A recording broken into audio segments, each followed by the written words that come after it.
Why do we always get clocks chiming? Anyway, it's behind you.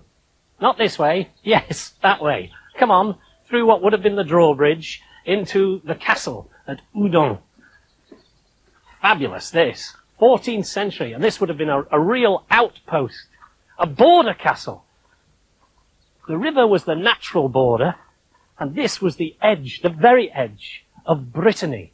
Over there it would have been Anjou, and there were different earldoms. And of course there was the King of France as well, which was separate again, but they were all against one another. This was Brittany. What? Britons. Brittany. No, they weren't Britons. They were Bretons. And I don't know why it wasn't called Brittany, but it wasn't. J'ai de la clef de la tour. What?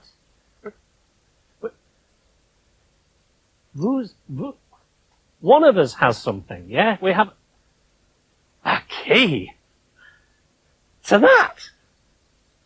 Let's go and have a look.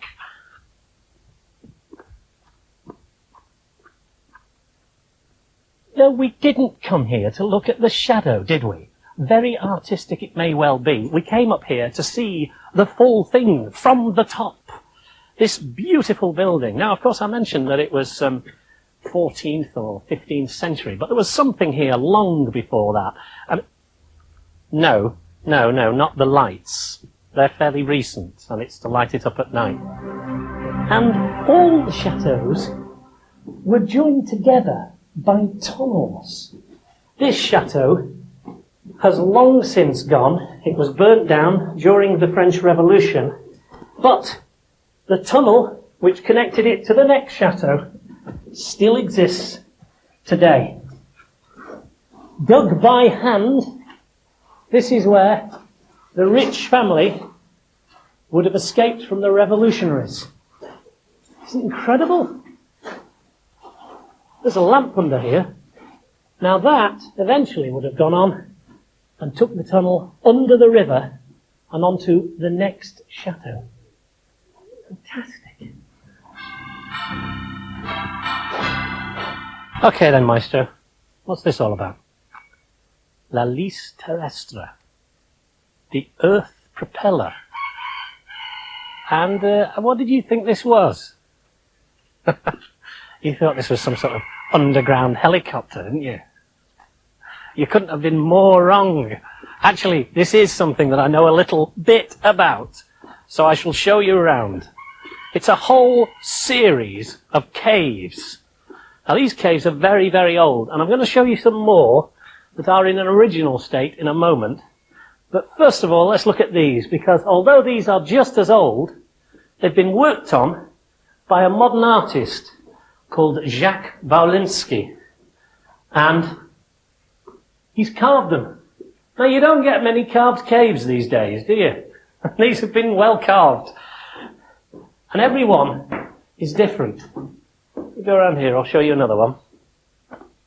You can come and tour the place, have a wander round. Go through there if you like. Go on, I'll meet you around the other side.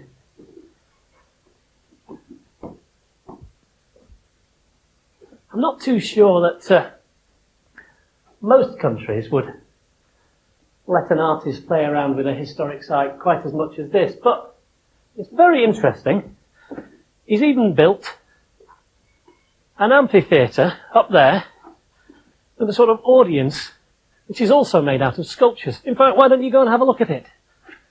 Go on, it suits you, this. Postmodernist, that's what you are. Become part of the art. Live it, I. You know Madonna. Strike a pose. Lovely. There you are, you see. You're part of it now. Living, breathing art.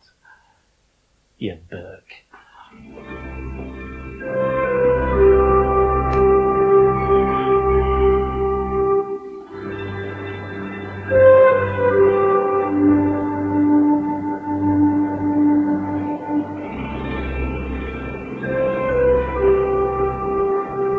Big, isn't it?